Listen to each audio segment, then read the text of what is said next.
হযরত ইউসুফ আলাইহিস সালাম লক্ষ্য করে দেখলেন এমন জায়গা, এখান থেকে পালাবার তো পথ নাই, দরজা বন্ধ করে দিয়েছে।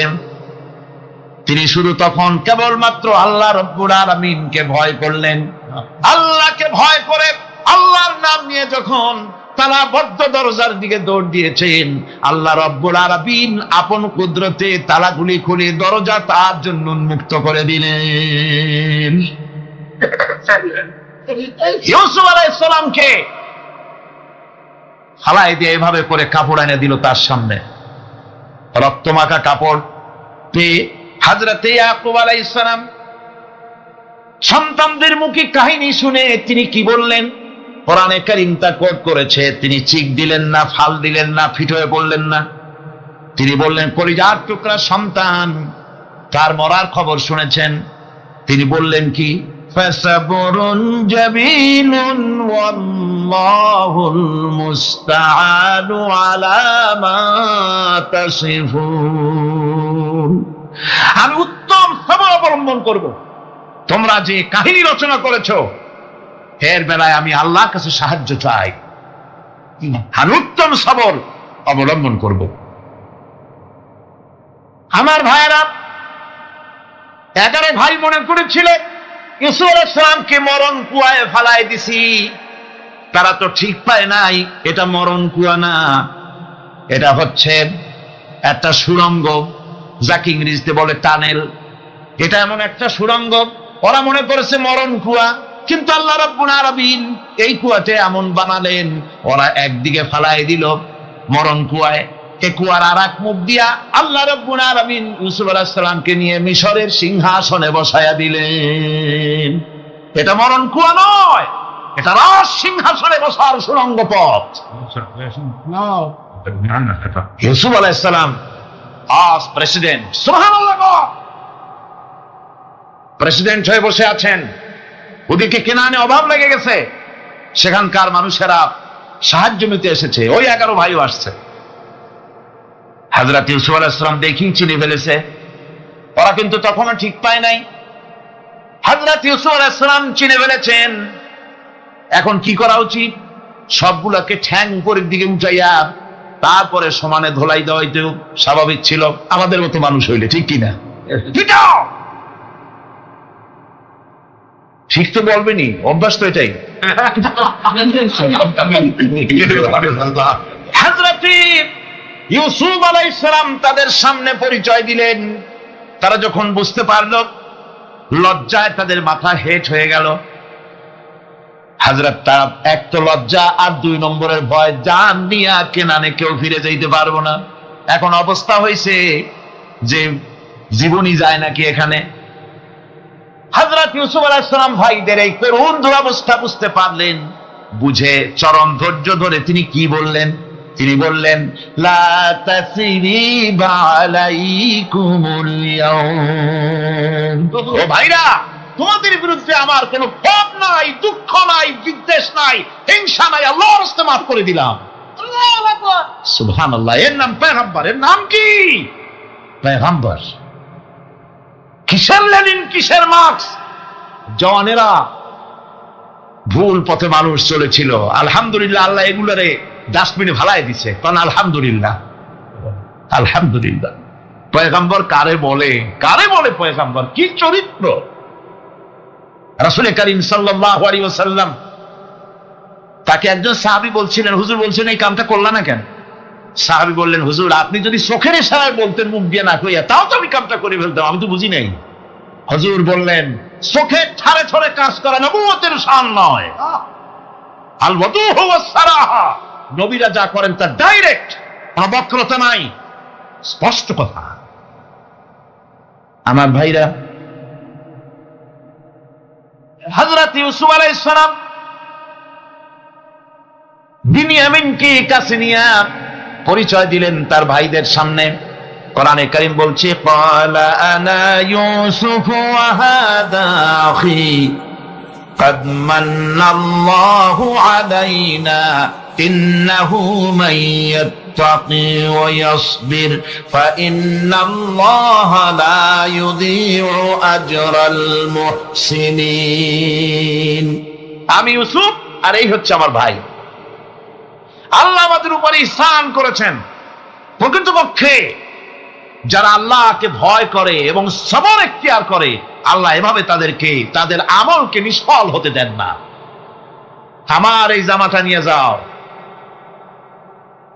হযরত ইয়াকুব আলাইহিস সালাম কলিজার টুকরা সন্তান ইউসুফ আলাইহিস সালামের বিরহ যন্ত্রণায় ছেলেকে কতদিন দেখে না, কাঁদতে কাঁদতে চোখ দুটো অন্ধ হয়ে গেছে। মিশর থেকে কেনানের দিকে জামা রওনা হয়েছে। কোথায় মিশর, কোথায় কেনান? জামা যখন রওনা হয়ে গেছে, হযরত ইয়াকুব বলতেছেন, আমি যেন আমার ইউসুফের গন্ধ নাকে পেতেছি। জামা চলে এলো, চোখের উপরে রাখলেন, আল্লাহ রাব্বুল আলামিন তাকে চক্ষুষ্মান বানায়া দিলেন। ভাইরা মা, পয়গম্বররা সবর করে গোটা দুনিয়ার মানুষের সামনে দৃষ্টান্ত সেট করেছেন সবর কারে কয়। আমার ভাইরা, হযরত ইব্রাহিম আলাইহিস সালামের কথা আল্লাহ পাক কোরআনে কারিমে বলছেন সবর কারে কয়। দেখো, শেখো সবর কারে কয়। আল্লাহ পাক বললেন, ইব্রাহিম, তোমার বিবি আর তোমার নবজাতক এই সন্তানকে রেখে আসো মক্কা নগরীতে। তিনি চলে গেলেন। সেখানে ঘর নাই, বাড়ি নাই, কিচ্ছু নাই, চতুর্দিকে ধুধু বালু আর মরুভূমি। হযরতে হাজরা বলছেন, ইব্রাহিম, সামান্য পানি আর খাবার দিয়া আমার সন্তান শুদ্ধ এখানে রেখে যেতেছো, আমি কি অপরাধ করেছি? কোনো জবাব নাই। দুইবার তিনবার বলার পরে হাজরা বলছেন, ইব্রাহিম গো, তবে কি আমার আল্লাহর হুকুম মতো আমারে রেখে যাচ্ছ নাকি? হযরত ইব্রাহিম আকাশের দিকে আঙ্গুল উঁচু করলেন। কথা বলবেন, বাক শক্তি বেরোচ্ছে না। 80 বছর বয়সের সময় একটা বাচ্চা আল্লাহ তারে দিচ্ছেন। আর এমন বাচ্চা, পয়গম্বরের ছেলে, কি সুন্দর চেহারা, মরুভূমির উপরে ফালাই দিয়াছ। ফালাই দিয়ে রওনা হয়ে যাচ্ছেন, মুখ দিয়া কথা সরছে না, আকাশের দিকে দেখালেন। হযরত হাজরা বুঝতে পারলেন। হযরত হাজরা বলেন, ইব্রাহিম, কোনো চিন্তা নাই, নিশ্চিন্ত মনে বাড়ি ফিরে যাও। আমি আমার আল্লাহর উপরে এতটা ভরসা করি, আল্লাহর হুকুমে যদি আমার এখানে রেখে যেয়ে থাকো, আল্লাহ পাক আমাকে আর আমার কলিজার টুকরা ইসমাইলকে পানিতে আর খাবারে মারবেন না, অবশ্যই তিনি ব্যবস্থা করবেন। ব্যবস্থা হয়ে গেল। হযরত ইসমাইল বড় হয়ে গেলেন। আল্লাহ পাক অর্ডার করলেন, জবাহ করো ছেলেকে। হযরত ইব্রাহিম আলাইহিস সালাম যখন জবাহের প্রস্তাব করলেন, হযরত ইসমাইল তা আপত্তি করতেন, বাবাজি, আমার মায়ের আর আমাকে বাচ্চা অবস্থায় ফেলে গেলেন, খাবার দেন নাই, পড়ার দেন নাই, বছরের পর বছর আমাদের এখানে কাটলো, দেখতেও আসেন নাই, আজ আসছেন জবাহ দিতে। এটা কেমন কথা? কি ধরনের বাপ আপনি? এরকম বলছে নাকি? এরকম বলছে। হযরত ইব্রাহিম আলাইহিস সালাম প্রস্তাবটা কিভাবে পারলেন? আল্লাহ পাক কোরআনে কারিমে দৃষ্টান্ত রেখে দিয়েছেন। আল্লাহ পাক বলছেন, হযরত ইব্রাহিম ছেলেকে বললেন, ইয়া বুনাইয়া, ইয়া বুনাইয়া, হে আমার কলিজার টুকরা লাডলা, হে আমার কলিজার টুকরা সন্তান, ইন্নী আরা ফিল মানাম আন্নী আযবাহুক, আমি স্বপ্নে দেখছি আমি যেন তোমাকে জবাহ করতেছি। ফানজুর মাযা তারা, তোমার রায় কি বলো? আমি তো স্বপ্নে দেখছি যে আমি তোমার জবাহ করতেছি, এখন তোমার রায় কি, তোমার মত কি? হযরত ইসমাঈল আলাইহিস সালাম শুনিয়া দিলেন দৌড়, নাকি? না, হযরত ইসমাঈল আলাইহিস সালাম ধৈর্যের প্রতীক। তিনি কি কথা বললেন? তার মুখের কথা কোরআন শরীফে আল্লাহ পাক উঠায় দিলেন।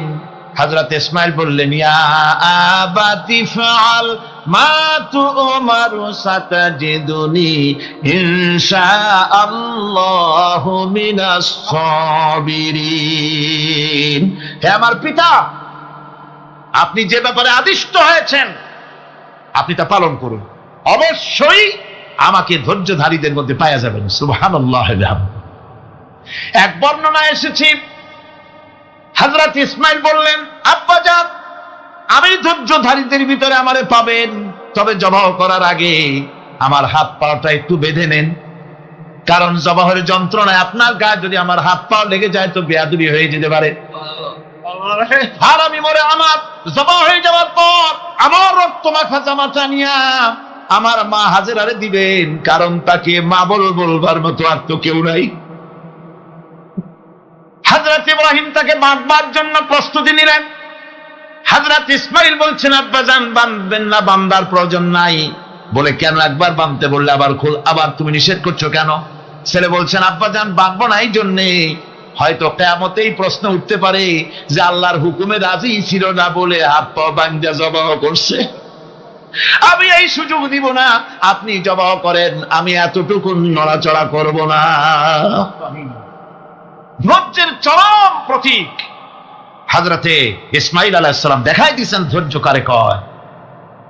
আমার বন্ধুগণ, এই পৃথিবীর সবচাইতে ধৈর্যের বড় প্রতীক হতেছেন ইমামুল মুরসালিন, আশরাফুল আম্বিয়া, সাইয়্যিদুল মুরসালিন, জনাবে মুহাম্মাদুর রাসূলুল্লাহ সাল্লাল্লাহু আলাইহি ওয়াসাল্লাম। আমার বন্ধুগণ, সবচাইতে বড় ধৈর্যের প্রতীক তিনি। কাউকে একটা গালি দেন নাই জীবনে, কাউকে ঠাট্টা করেন নাই, কাউকে মারেন নাই, কারো মনে দুঃখ দেন নাই। তিনি দুঃখ পেয়েছেন, তিনি কাউকে দুঃখ দেন নাই। তিনি কষ্ট পেয়েছেন, কাউকে কষ্ট দেন নাই। আমার ভাইয়েরা, তায়েফের ময়দান, আমার নিজের চোখে তায়েফে যেদিন আমি তায়েফ দেখলাম, আমি তায়েফে ঢুকেছি, জীবনে কোনোদিন যাই নাই। রমজান মোবারকে আমি সেখানে গেলাম, আমাকে বসার জন্য তারা নিয়ে যাবে। আমি বললাম আগে বসবো না, আমারে আগে নিয়ে যাও, আমার নবীকে কোন জায়গায় ওরা মেরেছিল সেই জায়গাটা দেখাও। তায়েফের সেই গলিতে যখন আমি গিয়েছি, দুই দিকে পাহাড় দাঁড়ানো, তায়েফের লোক আমার সাথে ছিল, তারা বলল এই জায়গাটা প্রথম যেখানে চতুর্দিক থেকে নবীজিকে পাথর মারছিল আর আল্লাহর নবী বেহুশ হয়ে পড়ে গিয়েছিলেন। 3টা দিন না খাওয়া, হযরতে খাদিজা নাই, আবু তালিব নাই, মক্কায় জায়গা নাই পা রাখার। নবীজি 3টা দিন ঘুরলেন। নেতারা বলল, তুমি যদি নবী হবে তো এতিম হলে কেন? আল্লাহ নবী বানাবার জন্য কি একটা ধনী মানুষ পায় নাই? তোমার মতো এতিম আর গরিবের নবী বানাইলো কেন? আল্লাহ নবী 3 দিন পর যখন দেখলেন কেউ দাওয়াত শোনে না, কেউ মানে না, কেউ গ্রহণ করে না, তখন তিনি নেতাদের অনুরোধ করলেন, ঠিক আছে দাওয়াত তো কবুল করলে না, তবে একটা কাজ করো, অন্তত আমি যে তায়েফে আসছিলাম এই খবরটা মক্কায় দিও না, ওরা আরো অত্যাচার বাড়ায় দেবে। এই কাফিরগুলি খবর তো মক্কায় পাঠালো, আর সমস্ত যুবকদেরকে লেলিয়ে দিল। যুবকেরা চতুর্দিকে দাঁড়াইছে, রাসূলকে পাথর মারা শুরু করে দিল। আমি যখন রেল লাইনের থেকে হাঁটি, যখন রেল লাইন কোনো সময় দেখি, রেলের পাথরগুলি, রেল লাইনের পাথরগুলি দেখলে আমার মাথায় যেন কেন তায়েফের কথা মনে এসে যায়। আরে মানুষের গায়ে পাথর মারলে কি অবস্থার সৃষ্টি হয়? পাথর নূরের শরীর, রহমতের শরীর, কিটি কিটি রক্ত ঝরছে। নবীজিকে জোর করে উঠাইয়া জবরদস্তি করে হাঁটার জন্য তারা ধাক্কা মারতেছে। আবার কিছুদিন গিয়ে নবীজি আবার বেহুশ হয়ে পড়েছেন, এইখান থেকে আবার উঠাইছে, আবার ধাক্কা মারতেছে। 3 নম্বরের আর একটা জায়গা আছে যেখানে ভাঙ্গা একটা মসজিদ। তায়েফের লোকেরা আমাকে বলল এই জায়গাটা হলো শেষ জায়গা যেখানে রাসূল করিম 3য়-বারের মতো বেহুশ হয়েছিলেন, এখানেই হুজুরের রক্ত ঝরেছে বেশি। 2 রাকাত নামাজ পড়লাম, সিজদায় পড়ে এমন কান্না কাঁদলাম আল্লাহর কাছে। নবীজি যখন হুঁশ এসেছে, হযরতে জিবরাইল বলেন, ইয়া রাসূলুল্লাহ, আপনার এই কষ্ট দেখে ফেরেশতারা কাঁদতেছে, আপনি অনুমতি দিয়ে দেন এই 2 পাহাড়কে মিলাইয়া সমস্ত তায়েফবাসী কাফেরগুলি মাটির সাথে মিশাইয়া দেই। নবীজি বললেন, জিবরাইল, আমি যদি হুকুম করি আর আমার হুকুম মতো যদি এই কাম করো, একটা কাফেরও যদি না বাঁচে তাহলে কার মুখে পৌঁছাবো লা ইলাহা ইল্লাল্লাহু মুহাম্মাদুর রাসূলুল্লাহ। আমার ভাইরা, হযরত সাল্লাল্লাহু আলাইহি ওয়াসাল্লাম উঠে বসলেন। এমন সময় হযরতে যায়েদ শরীরের রক্তগুলি মুছে দিতেছেন। রাসূল সাল্লাল্লাহু আলাইহি ওয়াসাল্লাম বসে দুইখানা হাত উত্তোলন করলেন। নবীজির চোখ থেকে পানি গড়ায় পড়তেছে। আরে কেউ নাই, আল্লাহ ছাড়া কেউ নাই সাহায্য করার। নবীজি হাত তুলে মোনাজাত করতেছেন, চোখ দিয়া পানি পড়ে দাড়ি ভিজে পড়তেছে, গায়ে দিয়া রক্ত ঝরতেছে। নবীজি কি দোয়াটা করলেন? বদদোয়া করলেন না, গজব দিতে বললেন না। নবীজি দোয়া করলেন, রব্বুল আলামিন, এই তায়েফের লোকেরা আজকে আমার সাথে যে ব্যবহারটা করেছে, ওরা বোঝে নাই যে আমি তোমার নবী, ওরা বোঝে নাই যে আমি তোমার রাসূল। না বুঝে আমার উপরে যে অত্যাচারটা করলো, আল্লাহ তুমি এই জন্য রাগ করে এই তায়েফে তুমি গজব দিও না। আল্লাহ পাক পরবর্তী সময় হুজুরকে স্মরণ করায় দিলেন, ওয়ামা আরসালনাকা ইল্লা রাহমাতাল লিল আলামিন। ও নবী, আপনি হচ্ছেন আমার সমস্ত সৃষ্টি জগতের জন্য, আপনি আমার রহমত, আমার গোটা বিশ্বের জন্য আপনার, আমার সৃষ্টি জগতের জন্য আপনি আমার করুণা। একটা লোক রাসূলের এই কষ্ট দেখে বাগান থেকে এক গ্লাস আঙ্গুরের শরবত এনে হাজির করেছে। এত কষ্টের পর 3 দিনের না খাওয়া আঙ্গুরের একটা শরবত পাইয়া হুজুর খুব খুশি হলেন। শরবত গ্লাস পান করে হুজুর বলছেন, তোমার নাম না আফতাস? তিনি বলছেন, হ্যাঁ হুজুর, আমার নাম আফতাস। তোমার বাড়ি না ইউনূস আলাইহিস সালামের গ্রামে? বলে, হ্যাঁ আমার বাড়ি সেই গ্রামে। তা আপনি কি করে জানলেন আমার নাম আফতাস আর আমার বাড়ি ইউনূস আলাইহিস সালামের গ্রামে? আপনি জানলেন কি করে? হুজুর বললেন, আমি নবী, হযরত ইউনূস নবী, একজন নবীর খবর আর একজন নবীর কাছে থাকে। রাসূল করিম সাল্লাল্লাহু আলাইহি ওয়াসাল্লাম সবর ইখতিয়ার করেছিলেন, ধৈর্য অবলম্বন করেছিলেন, আর আল্লাহ পাক তাকে নির্দেশ করেছেন, সবর করো। ওয়াত্তাবি' মা ইউহা ইলাইকা ওয়াসবির হাত্তা ইয়াহকুমাল্লাহ। তুমি কেবল সেই জিনিসের অনুসরণ করো যা আমি তোমার প্রতি অবতীর্ণ করেছি। আমি আপনার উপরে যেটা অবতীর্ণ করেছি ওটার অনুসরণ করুন, আর সবর ইখতিয়ার করুন যতক্ষণ না আল্লাহর পক্ষ থেকে চূড়ান্ত ফয়সালা না আসে। ধৈর্য ধরুন, ধৈর্য ধরুন। আমার ভাইরা, কাফেরদের নির্যাতনের মোকাবেলায় আল্লাহ পাক তার হাবিবকে সান্ত্বনা দিয়েছেন। যখন কাফেররা নির্যাতন করতেছে, হারে হযরতে বেলাল নির্যাতিত, হযরতে সুমাইয়া নির্যাতিতা, হযরতে খাব্বাব, হযরতে হুবায়ব, হযরতে আম্মার রিদওয়ানুল্লাহি তাআলা আলাইহিম আজমাইন, এত মার হতেছে। হযরতে ওমর হযরতে খাব্বাব রাদিয়াল্লাহু তাআলা আনহুকে খোলা গায়ে দেখে বলছিলেন, খাব্বাব রে, তোমার পিঠে এত গর্ত কেন? এত গর্তওয়ালা পিঠ তো আমি মানুষের দেখি নাই, এত চিকুন কোমরওয়ালা মানুষও তো দেখি নাই। তিনি বলেছেন, ওমর তুমি কি ভুলে গেছো? ইসলাম কবুল করার অপরাধী কাফির বেঈমানেরা আগুন জ্বালায়া আংটা আগুনের উপরে আমাকে চিৎ করে শোয়াছে। আমি যেন নড়াচড়া করতে না পারি সেজন্য আমার বুকের উপরে পাথর চাপা দিয়ে রেখেছিল। গায়ের চর্বি আর রক্ত গলে গলে পড়ে আগুন নিবেছে, আর আগুন গোশত পুড়ে যে পিঠের মধ্যে প্রবেশ করেছিল আজও পর্যন্ত পিঠের সেই গর্ত সেরে যায় নাই। এভাবে অত্যাচার হচ্ছিল সাহাবীদের উপর। আল্লাহ রাব্বুল আলামিন তার হাবিবকে সান্ত্বনা দিলেন, ওয়াসবির ওয়ামা সাবরুকা ইল্লা বিল্লাহি ওয়ালা তাহজান আলাইহিম ওয়ালা তাকু ফি যায়কিম মিম্মা ইয়ামকুরুন। হে রাসূল, সবরের সাথে কাজ করতে থাকুন। আপনার এই সবরের তৌফিক তো আল্লাহই দিয়েছেন, আর ওদের সমস্ত ষড়যন্ত্র, ওদের অপকৌশলে আপনি দুঃখিত হবেন না, চিন্তা করবেন না, ভারাক্রান্ত হবেন না। আপনি নিশ্চিত থাকুন। ওয়াসবির লিহুকমি রাব্বিকা ফাইন্নাকা বিআয়ুনিনা। হে নবী, আপনার রবের চূড়ান্ত ফয়সালা আসা পর্যন্ত ধৈর্য ধারণ করুন। আপনি তো আমার চোখের সামনে। সুবহানাল্লাহ, সুবহানাল্লাহ। আপনি আমার চোখের সামনে। কে আপনাকে কি করবে আমি দেখবো না? সুবহানাল্লাহ। মন্ত্রী যদি, এই সলিমুদ্দিন মার্কা মন্ত্রী যত আছে, এই মন্ত্রীরা যদি ব্যথাতে ভয় কিসে? আমি তোকে দেখছি না? সাহসটা কেমন বাড়ে, কেমন বাড়ে সাহস!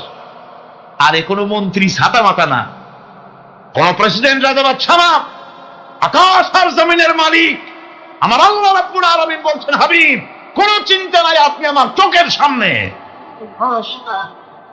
ওরা চায় আপনাকে দুনিয়া থেকে মিটাই দিতে, আর আমি চাই ওয়ারাফানা লাকা যিকরা, আপনার প্রশংসা তো হবে গোটা বিশ্ব জুড়ে, সর্বত্র ছড়িয়ে যাবে আপনার নাম। সুবহানাল্লাহি বিহামদিহি। আল্লাহ পাক অন্যত্র বলেছেন, ওয়ালাকাদ কুযযিবাত রুসুলুম মিন ক্বাবলিকা ফাসাবারু আলা মা কুযযিবু ওয়া উযু হাত্তা আতাহুম নাসরুনা। হে মুহাম্মদ সাল্লাল্লাহু আলাইহি ওয়াসাল্লাম, আপনার পূর্বে অসংখ্য নবী রাসূল এই পৃথিবীতে আসছে এবং জুলুম আর নির্যাতনের শিকার তারা হয়েছেন। অবশেষে তাদের প্রতি আল্লাহর সাহায্য এসেছে। সুতরাং আপনাকেও ধৈর্য ধারণ করতে হবে, ধৈর্য ছাড়া কোনো পথ নাই, ধৈর্য আপনাকে ধারণ করতেই হবে। আর এই ধৈর্য ধারণ করলে পরে আল্লাহর চূড়ান্ত ফয়সালা আসবে, তখন আল্লাহ পাক মেহেরবানি করবে।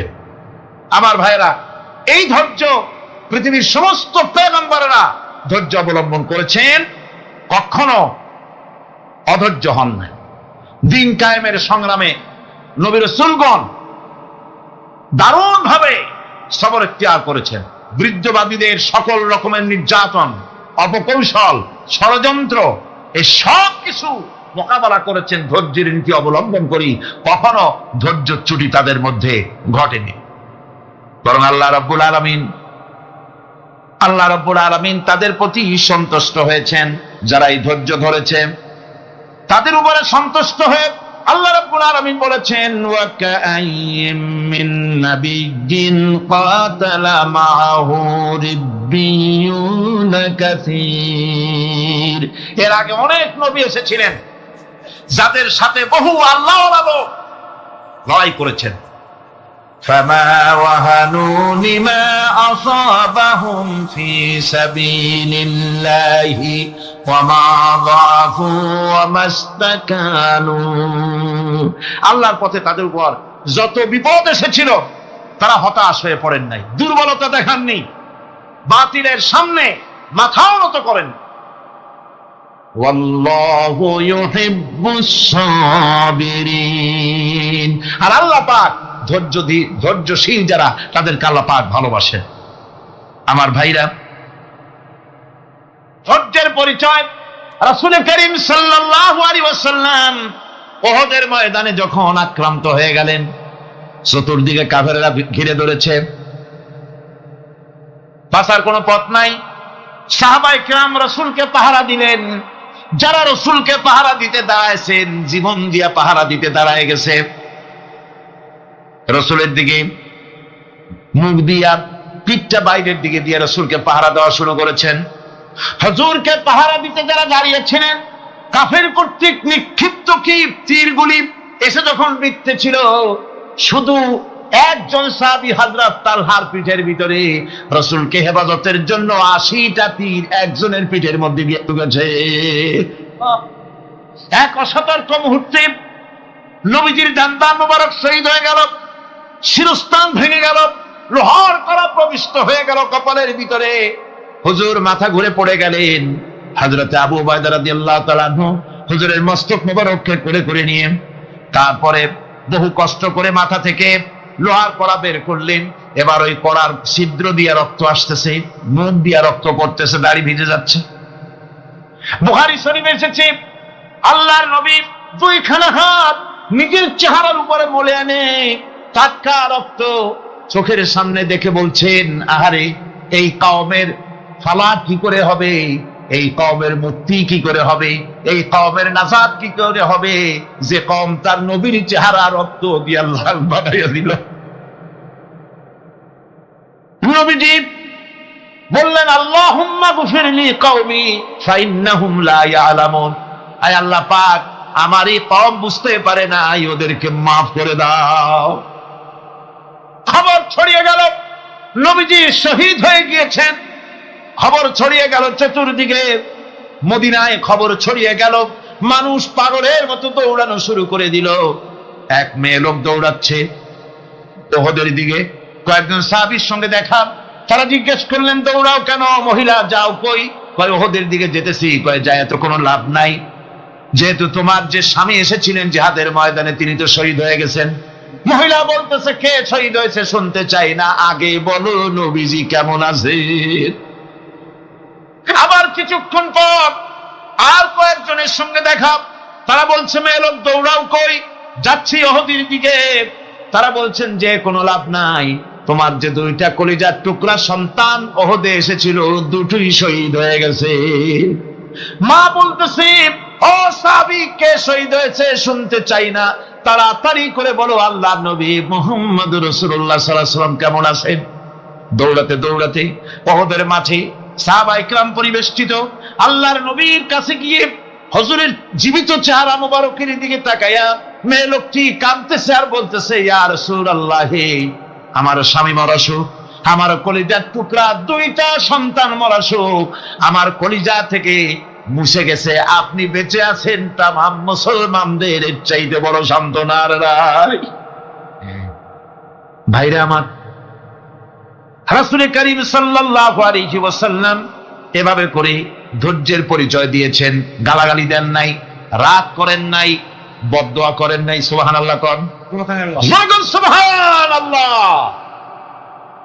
ভাইরা আমার, এই সবর এমন মহান বৈশিষ্ট্য, এর মধ্যে রয়েছে জিহাদের ময়দানে যদি লোক কম হয় আর যদি তাদের মধ্যে সবর থাকে, বেশি সংখ্যক লোকের উপরে আল্লাহ পাক সবরকারীদেরকে বিজয়ী করে দিবেন। কোরআনে কারীমে রব্বুল আলামিন বলেন, কাম মিন ফিয়াতিন কালিলাতিন গালাবাত ফিআতান কাসীরাতাম বিইذনিল্লাহ আল্লাহু মা'আস সাবিরিন। এমন ঘটনার বহু নজির আছে যে কম সংখ্যক লোকেদের উপরে আল্লাহ পাক, বেশি সংখ্যক লোকেদের উপর আল্লাহ পাক কম সংখ্যক লোকদেরকে জয়ী করে দিয়েছেন। আল্লাহু মা'আস সাবিরিন, আর আল্লাহ আছে ধৈর্যশালীদের সাথে। আল্লাহ আছে কাদের সাথে?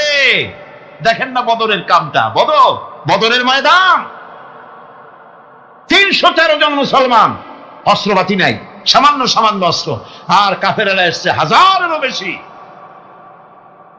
আমার বন্ধুগণ, ধৈর্য কত বড় কাম দিল, ধৈর্য ধারণ করেছেন তারা, আল্লাহর উপরে ভরসা করেছেন। আল্লাহ রাব্বুল আলামিন অস্ত্রের কাজ কি দিয়া করায় দিলেন। একজন সাহাবী এসে বলছেন, হুজুর, জিহাদের ময়দান, ইসলামের প্রথম জিহাদ, আমার কাছে তো অস্ত্র নাই, মেহেরবানি করে একটা অস্ত্র আমারে দেন, আমি লাফায় পড়ি জিহাদের মধ্যে। হুজুর বলেন, অস্ত্র তো আমার কাছে নাই, দিবটা কি? সাহাবী বলছেন, হুজুর, অস্ত্র না থাকে যা পারেন তাই দেন, আপনার হাত দিয়ে যা দিবেন আমি দাঁড়ায় থাকতে পারবো না, জিহাদে আমাকে শরীক হতেই হবে। নবীজি কাছে পেলেন একখানা শুকনা খেজুরের ডালখানা তুলে সাহাবীর হাতে তুলে দিলেন। সাহাবী বলেন, রাসূলের হাতের দেওয়া শুকনা খেজুরের ডালটা নিয়ে আমি যখন কাফেরদের ভিড়ের মধ্যে ঝাঁপায় পড়ে যখন শুকনা খেজুরের ডাল দিয়ে আঘাত দিলাম, তখন ধারালো তরবারে দিয়ে আঘাত করলে যে কাম হয়, শুকনা খেজুরের ডালের আঘাতে কাফের দ্বিখণ্ডিত হয়ে জমিনে পড়ে গেল। ভাইরা আমার, আল্লাহ রাব্বুল আলামিন সবর যারা করে, সংখ্যা যদি কম হয়, আল্লাহ পাক তাদেরকে বিজয়ী করে দেবেন, এই ওয়াদা আল্লাহ রাব্বুল আলামিন করেছেন। এই সবরের গুণ ছাড়া জান্নাতেও প্রবেশ করা যাবে না, সবর যদি না থাকে বেহেশতে যাওয়া যাবে না। ভালো করে মনে রাখেন, আল্লাহ পাক বলছেন, আম্মা হাসিবতুম আন তাদখুলুল জান্নাতা ওয়া লাম্মা ইয়া'লামিল্লাহুল্লাযীনা জাহাদু মিনকুম ওয়া ইয়া'লামাস সাবিরিন। তোমরা কি মনে করেছো এমনি বেহেশতে চলে যাবা? এটা কি মামু বাড়ির আবদার নাকি? এমনি বেহেশতে চলে যাবা? অথচ আল্লাহ রাব্বুল আলামিন এখনো দেখেন নেননি যে তোমাদের মধ্যে কারা জিহাদ করতে প্রস্তুত, কারা তোমাদের মধ্যে জিহাদ করে জান দেওয়ার জন্য প্রস্তুত, আর কারা ধৈর্যধারী, এটা তো আল্লাহ এখনো দেখে নেন নাই। সুতরাং হক এবং বাতিলের সংগ্রামে লিপ্ত হতে হবে। আল্লাহ দেখতে চান কারা জীবন দিতে চায়। সুতরাং ইসলামী আন্দোলনে যারা শরীক হবে তাদের বিপদ এবং মুসিবত দিয়ে আল্লাহ রাব্বুল আলামিন তাদের সাহসিকতা এবং ধৈর্যের পরীক্ষা নিবেন। কোরআনে কারীম বলছেন, وَلَنَبْلُوَنَّكُمْ حَتَّى نَعْلَمَ الْمُجَاهِدِينَ مِنكُمْ وَالصَّابِرِينَ وَنَبْلُوَ أَخْبَارَكُمْ। অবশ্যই আমি তোমাদেরকে পরীক্ষার সম্মুখীন করব, আর তোমাদের মধ্যে সত্যিকার মুজাহিদ, দৃঢ়তা অবলম্বনকারী কারা আমি তা দেখব। এরা যেন আমি দেখে নিতে পারি, সেই জন্য আমি বিপদ এবং মুসিবতের মধ্যে তোমাদের ফেলবো। ধৈর্যধারীদের উপরে আমার রহমত অবশ্যই থাকবে। খবর এমন এক সম্পদ যা ধারণ করলে পরে আল্লাহ রাব্বুল আলামিন রাষ্ট্রীয় ক্ষমতা দান করে দেন। কোন সুবহানাল্লাহ, জোরে কোন সুবহানাল্লাহ। ধৈর্য ধারণ করলে আল্লাহ রাষ্ট্রের মতো বিরাট নিয়ামত আল্লাহ হাতে তুলে দিবেন। তার প্রমাণ কোরআন শরীফ আল্লাহ বলছেন, বনি ইসরাইলরা মিশর থেকে যখন বহিষ্কার হয়ে গেল, তাদের যখন পা রাখার কোনো জায়গা থাকলো না, বনি ইসরাইলরা মিশর থেকে যখন বহিষ্কার হয়ে গেল, এরপরে আল্লাহ পাক তারা যখন ধৈর্য অবলম্বন করলো, আল্লাহ পাক তাদের ব্যাপারে বলছেন, ওয়া আওরাসনাল কওমাল্লাযীনা কানু ইউসতাদআফুনা মাশারিকাল আরদি ওয়া মাগারিবাহা আল্লাতী বারাকনা ফিহা। আর তাদের স্থলে আমি নির্যাতিত লোকদেরকে প্রতিষ্ঠিত করলাম। পশ্চিম এবং উত্তরের তাদেরকে আমি পশ্চিম এবং পশ্চিম এবং পূর্বের উত্তরাধিকারী তাদেরকে বানায় দিলাম।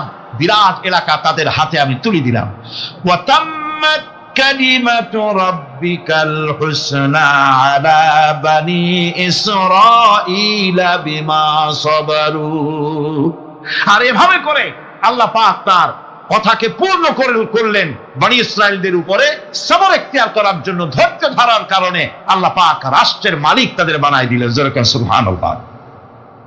সবর যদি করা হয়, কেউ যুদ্ধ যদি বাঁধে, যদি জাহাজ শুরু হয়ে যায়, আল্লাহ পাক বলেছেন ফেরেশতা দিয়ে সাহায্য করবে। যদি সবর থাকে, তোমাদের সবর থাকলে আল্লাহ কি দিয়ে সাহায্য করবেন? ফেরেশতা। কোরআনে কারীম বলছি, বালা ইন তাসবিরু ওয়া তাত্তাকু ওয়া ইয়াতুকুম মিন ফাওরিহিম হাদা ইউমদিদুকুম রাব্বুকুম বিখামসাতি আলাফিন মিনাল মালাইকাতি মুসাউমিন। হ্যাঁ, তোমরা যদি ধৈর্য অবলম্বন করো আর আল্লাহকে ভয় করে চলো, তাহলে এক্ষুনি আল্লাহ রাব্বুল আলামিন তোমাদের জন্য কাতারে কাতারে শৃঙ্খলাবদ্ধ 10,000 ফেরেশতা দিয়ে তোমাদেরকে সাহায্য করবেন। সুবহানাল্লাহ। তোমাদেরকে ফেরেশতা দিয়ে সাহায্য করা হবে। তোমরা যদি সবর এখতিয়ার করো, তাহলে সংখ্যা যদি কম হয়, বেশি সংখ্যার উপরে জয়ী করে দেব। ইয়াকুম মিনকুম 20 সাবিরুনা ইয়াগলিবু মিয়াতাইন। যদি তোমাদের ভিতরে ধৈর্যশীল 20 জন হয়, আমি 200 কাফেরের বিরুদ্ধে তোমাদেরকে জয়ী করে দেব। সুবহানাল্লাহ। তোমরা যদি হও ধৈর্যশীল 200 কি কয় 20 জন, 200 কাফেরের উপরে তোমরা জয়যুক্ত হয়ে যাবে। আর বিপদ আর মুসিবতে যারা ধৈর্য ধরে, তাদের জন্য আল্লাহর পক্ষ থেকে সুসংবাদ। সুসংবাদ কাদের জন্য? ধৈর্যধারীদের জন্য। কোরআনে কারীম বলছে, ওয়াবাশশিরিস সাবিরিনাল্লাযীনা ইযা আসাবাতহুম মুসিবাতুন ক্বালু ইন্না লিল্লাহি ওয়া ইন্না ইলাইহি রাজিউন। সুসংবাদ সেই সব ধৈর্যশালীদের জন্য যারা নাকি বিপদ এবং মুসিবতে আসলে যারা বলে, কি বলে? পড়েন আমার সাথে, ইন্না লিল্লাহি ওয়া ইন্না ইলাইহি রাজিউন। এটা শুধু আমাদের লোকেরা কেউ মরলে পড়ে, এটা শুধু মরার সময় নয়, বরং যে কোনো বিপদ আর মুসিবত এলে মুমিন বান্দা যারা, তারা কি পড়বে? ইন্না লিল্লাহি ওয়া ইন্না ইলাইহি রাজিউন। নিশ্চয়ই নিশ্চয়ই আমরা আল্লাহর জন্য এবং আমাদের সকলকেই আল্লাহর কাছে ফিরে যেতে হবে, প্রত্যাবর্তিত হতে হবে। কোরআনে কারীম বলছে, উলাইকা ইউজসাউনাল গুরফাতা বিমা সাবারু ওয়া ইউলাক্কাউনা ফিহা তাহিয়াতাও ওয়া সালামা। এরা হলো সেই সব লোক যাদেরকে প্রদান করা হবে বেহেশতের সুউচ্চ মঞ্জিল, কারণ তারা সবর এখতিয়ার করেছিল, তারা সবর করছিল, এই জন্য বেহেশতের সবচাইতে ভালো জায়গা তাদের দেওয়া হবে। কোন আলহামদুলিল্লাহ, জোরে কোন আলহামদুলিল্লাহ। এবং জান্নাতে সবরকারীদেরকে সম্বর্ধনা দেওয়া হবে, সম্বর্ধনা দেওয়া হবে। খালিদিনা ফিহা হাসনাত মুস্তাকাররান ওয়া মুকামা। চিরদিন তারা জান্নাতের ভেতরে বসবাস করবে এবং কতই না সুন্দর, কতই না উত্তম জায়গা সবরকারীদের জন্য আল্লাহ বেহেশতের মধ্যে রেখে যাবেন। জান্নাতে প্রবেশ করার সাথে সাথে চতুর্দিক থেকে ফেরেশতারা ছুটে আসবে সবরকারীদের জন্য। ওয়াল মালাইকাতু ইয়াদখুলুনা আলাইহিম মিন কুল্লি বাব। চতুর্দিক থেকে ফেরেশতারা তাদেরকে ইস্তেকবাল করবে, কি বলবে? সালামুন আলাইকুম বিমা সাবারতুম ফানি'মা উকবাদ-দার। তোমাদের প্রতি শান্তি বর্ষিত হোক, কারণ তোমরা পৃথিবীতে সবর অবলম্বন করেছিল। কতই না উত্তম জায়গা, কতই না সুন্দর জায়গা আল্লাহ রাব্বুল আলামিন সবরের বিনিময় তোমাদেরকে দান করেছেন। সুতরাং এই সবর হচ্ছে মুসলমানদের জন্য সবচেয়ে বড় নিয়ামত। আজ আমার তো মনে হয় পৃথিবীতে মুসলমানরাই সবচেয়ে বেসবর। ট্রেনে যাবে, বসা নিয়ে বেসবর, টিকিট নিয়ে বেসবর, বাসের মধ্যে বেসবর, বাজারে যাবে বেসবর, স্কুলে যাবে বেসবর, যেখানে যান সব জায়গায় আমরা বেশি অধৈর্য, ঠিক কিনা কর? সামান্য সামান্য জিনিস নিয়ে ঝগড়া করা, মারামারি করা, এই হচ্ছে আমাদের ট্র্যাডিশন। ধৈর্য অবলম্বন করতে হবে জীবনের সকল ক্ষেত্রে, এই ধৈর্য আমাদেরকে রক্ষা করতে হবে।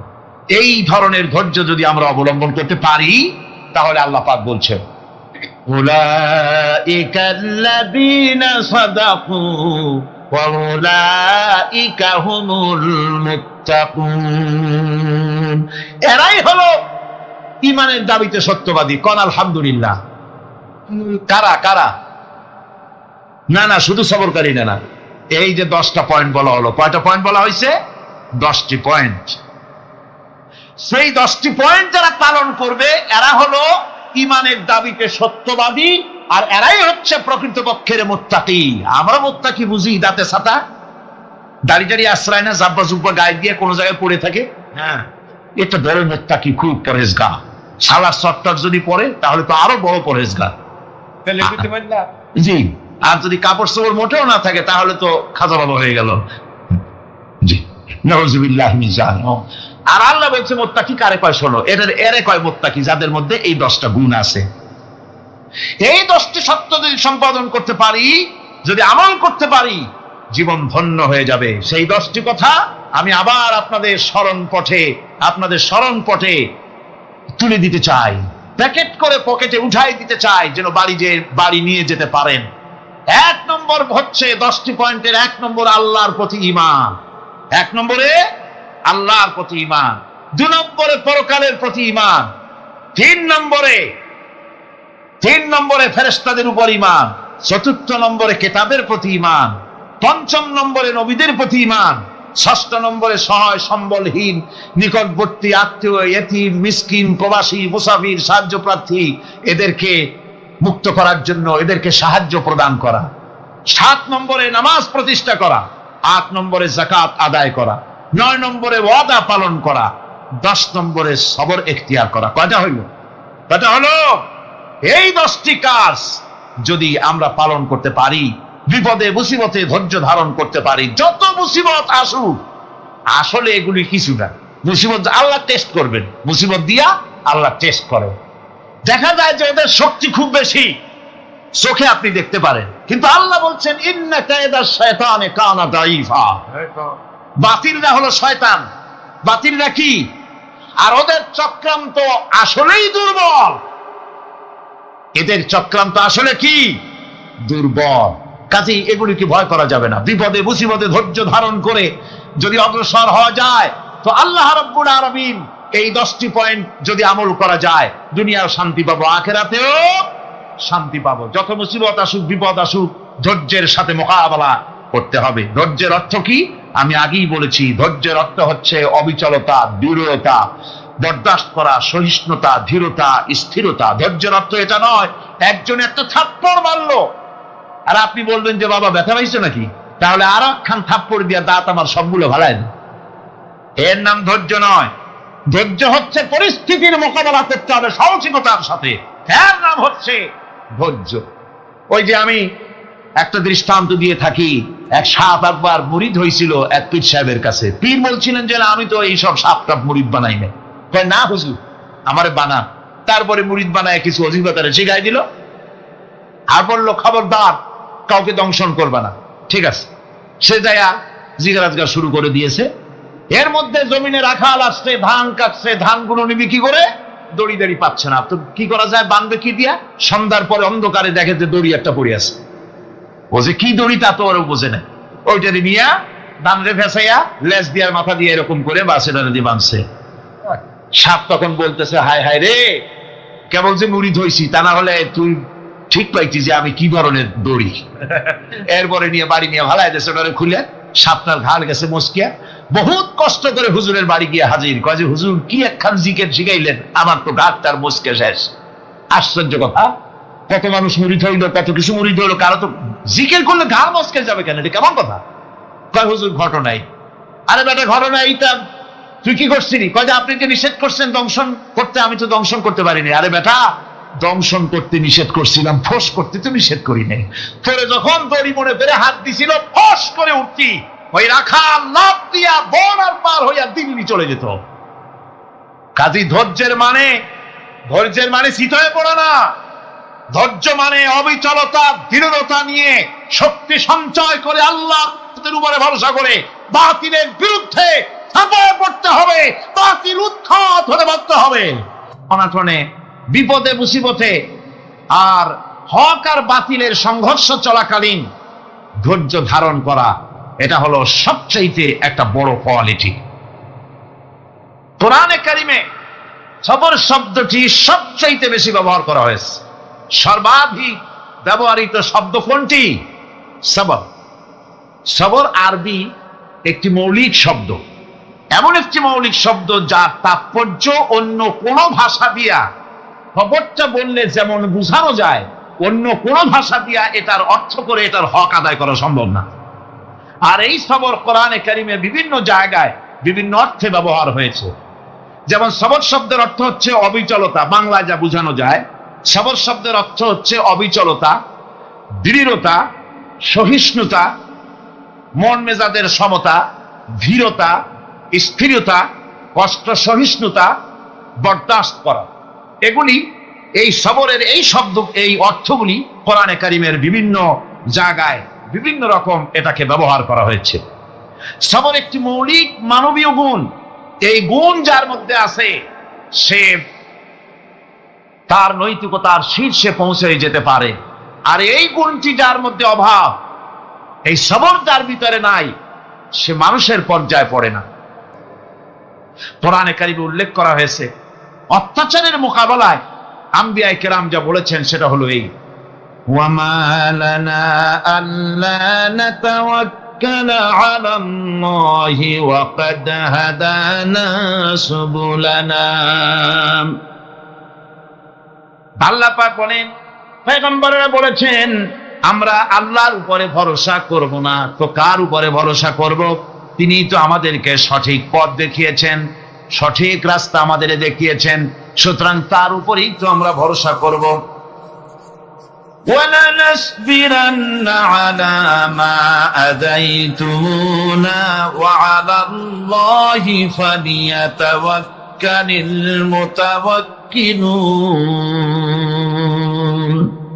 তোমরা আমাদের যে সব কষ্ট দাও, পীড়ন দাও, সেজন্য আমরা ধৈর্য অবলম্বন করব। তোমরা আমাদেরকে কষ্ট দিচ্ছ, আমরা ধৈর্য অবলম্বন করব আর ভরসা করব কেবলমাত্র তার উপরে যে আল্লাহ রাব্বুল আলামিন আমাদেরকে নবী করে পাঠিয়েছেন। সেই ভরসা করতে হলে সেই আল্লাহর উপরেই তো ভরসা করা উচিত। আমরা সেই আল্লাহর উপরে ভরসা করে আছি। তোমাদের যত খুশি আমাদের বিরুদ্ধে ষড়যন্ত্র করো, আমাদেরকে অত্যাচার করো। কোরআনে কারিমে হযরত হুদ আলাইহিস সালামের ঘটনা আল্লাহ রাব্বুল আলামিন এভাবে এনেছেন, তামাম এলাকার মানুষ তার বিরুদ্ধে ক্ষিপ্ত হয়ে গিয়েছে। সমাজের লোক, রাষ্ট্রশক্তি হযরত হুদ আলাইহিস সালামের উপর অত্যাচারের পাহাড় ভেঙে দিয়েছে। হযরত হুদ আলাইহিস সালাম একা মানুষ, সমাজের রাষ্ট্রশক্তির এই দুর্বিসন্ধির ষড়যন্ত্রের চ্যালেঞ্জ তিনি গ্রহণ করলেন। আর তিনি বললেন, তিনি যেটা বললেন আল্লাহ পাক কোরআনে তা কোট করে দিলেন। দুনিয়ার সমস্ত ইসলামী আন্দোলনের কর্মীদের জন্য আল্লাহ পাক কোট করে দিলেন, সমস্ত মুমিনদের জন্য তা উল্লেখ করলেন। হুদ আলাইহিস সালাম তিনি জাতিকে বললেন, ফাকিদুনি জামিআন তুম্মা লা তুনদিরুন। তোমাদের যত ক্ষমতা আছে সমস্ত ক্ষমতা নিয়ে আমার বিরুদ্ধে তোমরা ষড়যন্ত্র করো, আর আমাকে এতটুকু অবকাশ দিও না। আমি সেই আল্লাহ রাব্বুল আলামিনের উপরে ভরসা করেছি, যার কুদরতি হাতের ভিতরে আমার জান, আর গোটা পৃথিবীর সমস্ত প্রাণীর জান যার কুদরতি হাতের মধ্যে, যার হাতের ভিতরে গোটা পৃথিবীর সমস্ত জান, সে আল্লাহর উপরে ভরসা করেছি। যা খুশি তোমরা আমার বিরুদ্ধে করতে পারো। সুবহানাল্লাহ। এটার নাম হলো ঈমান, এটার নাম সবর, এটার নাম ধৈর্য। এই ধৈর্য আসে ঈমানে কামেল হলে পরে এবং আল্লাহর উপরে পরিপূর্ণ বিশ্বাস হলে পরে। যদি কারো দিনের মধ্যে কথা বিশ্বাস থাকে যে আমার জন্য আল্লাহর পক্ষ থেকে যদি কোনো বুলেট নির্ধারণ করা থাকে, গোটা বিশ্ব যদি আমাকে পাহারা লাগায়, ওই বুলেট থেকে আমাকে বাঁচাইতে পারবে না। আর আমার জন্য যদি একটা বুলেট আল্লাহ কর্তৃক নির্ধারিত থাকে, তাহলে গোটা পৃথিবীর মানুষ চেষ্টা করেও সেই বুলেট থেকে আমাকে রক্ষা করতে পারবে না। এটার নাম হচ্ছে ঈমান। এই ঈমান যখন মানুষের মধ্যে সৃষ্টি হয়ে যায়, তখন সে বিপ্লবী শক্তিতে পরিণত হয়ে যায়। তার কাছে ভয় বলে কোনো জিনিস থাকে না, যেহেতু সে তো ভরসা করেছে এমন শক্তির কাছে যার চাইতে প্রচন্ড ক্ষমতা আকাশেও কারো নাই, জমিনেও। তিনি কে? জোরে চিল্লায় বলেন, তিনি কে? আমার বন্ধুগণ, রাসূল করিম সাল্লাল্লাহু আলাইহি ওয়াসাল্লাম হিজরতের রাতে সৌর পাহাড়ের গারে সৌরের কাছে যখন চলে গেছেন, হজরে রক্ত হয়ে হয়ে আসতেছে। হযরতে আবু বকর রাদিয়াল্লাহু তাআলা আনহু বলছেন, হে আল্লাহর রাসূল, এখন আর অগ্রসর হওয়া ঠিক হবে না, বেলা উঠে গেলে ধরা পড়ে যাব। এখানে গুহা আছে, ভিতরে প্রবেশ করি। হযরতে আবু বকর রাসূলের সম্মতি পেয়ে হযরতে আবু বকর রাদিয়াল্লাহু তাআলা আনহু বলছেন, ইয়া রাসূলুল্লাহ, পাহাড়িয়া গুহা, সাপ বিচ্ছু থাকতে পারে, আমাকে অনুমতি দেন, আমি আগে ভিতরে ঢুকে সাফ করে আপনাকে ডাকি। ভিতরটা সাফ করে তিনি ডাকলেন। রাসূল করিম ভিতরে ঢুকে বলছেন, আবু বকর, পাহাড় বেয়ে বেয়ে বড্ড কষ্ট হয়েছে, একটু বসো, তোমার উরুর উপরে মাথা রেখে আমি একটু ঘুমাইয়া যাই। আল্লাহর নবী আরাম ফরমাচ্ছিলেন। সকালবেলায় কাফির বেঈমানেরা যখন আস্তে আস্তে করে গুহা মুখে পৌঁছে গেছে, পায়ের চিহ্ন এখানে শেষ, তাদের নিশ্চিত ধারণা এর ভিতরে নবীজি আছেন। বলছে, বেরিয়ে আসো। একজন বলে নাই, আর একজন বলে আছে। এভাবে তাদের মধ্যে দ্বিমত হয়ে গেল। হযরতে আবু বকর বলছেন, ইয়া রাসূলুল্লাহ, আমরা তো ধরা পড়ে গেছি, আমাদের তো আর উপায় নাই। এই গুহাটা এতই অগভীর, শুয়ে যদি হাঁটু উঁচু করা যায় উপর থেকে দেখা যায়, বসলে পরে মাথা দেখা যায়, ধরা তো পড়ে গেছি, উপায় নাই। আল্লাহর নবী তখন তার হাবিব, তার বন্ধুকে কি বললেন? বিশ্ববাসীর জন্য আল্লাহ পাক কোরআনে তা উঠায় দিলেন। নবীজি তার বন্ধুকে ডেকে বললেন, লা তাহজান ইন্নাল্লাহা মা'ানা। মেরাজের রাত্রে যে কথা বলা হয়েছে, ওয়ালাকাদ রাহু বিল উফুকিল মুবিন, পশ্চিম দিক বলয় তিনি যে দেখতে পেয়েছিলেন, তাফসীর বলছে হযরতে জিবরাইলের পূর্ণ আকৃতিতে নবী করিম সাল্লাল্লাহু আলাইহি ওয়াসাল্লাম তাকে দেখতে পেয়েছিলেন। হযরতে জিবরাইল যখন দুনিয়া আসেন, কোন কোন কিতাবে লেখা হয়েছে 600 ডানা আছে, তা 2 ঝাপটায় আকাশ থেকে জমিনে চলে আসেন। সুবহানাল্লাহ। হযরতে জিবরাইলকে আল্লাহ পাক বলবেন তাকে মওত দাও, হযরতে জিবরাইলও বিদায় হয়ে যাবে। আল্লাহ প্রশ্ন করবেন, এখন আর কে বাকি? মান বাকিয়া ইয়া মালাকাল মউত। মালাকুল মউত বলবেন, হে আল্লাহ তাআলা, এখন তোমার সামনে আমি দাঁড়িয়ে আছি, আর কেউ নেই। আল্লাহ পাক বলবেন, মুত ইয়া মালাকাল মউত। আল্লাহু আকবার। মুত ইয়া মালাকুল মউত। মরে যা, মরে যা। মালাকাল মউত মরে চলে যাবে। এরপরে আর কেউ নাই। আল্লাহ রাব্বুল আলামিন এই অবস্থায় কত বছর কত কাল চলে যাবে আল্লাহ পাক ভালো জানেন, কেউ নাই।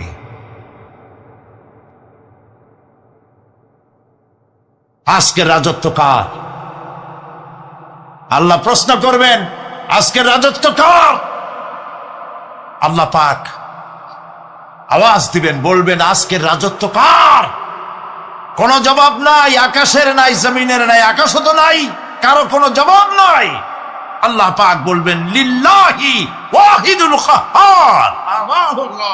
আজ একমাত্র রাজত্ব হচ্ছে পরাক্রমশালী আল্লাহ রাব্বুল আলামিনের। আল্লাহ পাক বলবেন, ইয়া দুনিয়া আইনা শাজারুকি। হে পৃথিবী, তোর গাছগুলা কই? ইয়া দুনিয়া আইনা জিবালুকি। হে পৃথিবী, তোর পাহাড়গুলা কই? আইনাল জব্বারিন। স্বৈরাচারেরা কোথায়? কারো কোনো জবাব হবে না। আল্লাহ পাক এরপরে আবার মানুষগুলিকে চিন্তা করবেন। সুবহানাল্লাহ। ওয়াইজাল কুবুরু বু'সিরাত।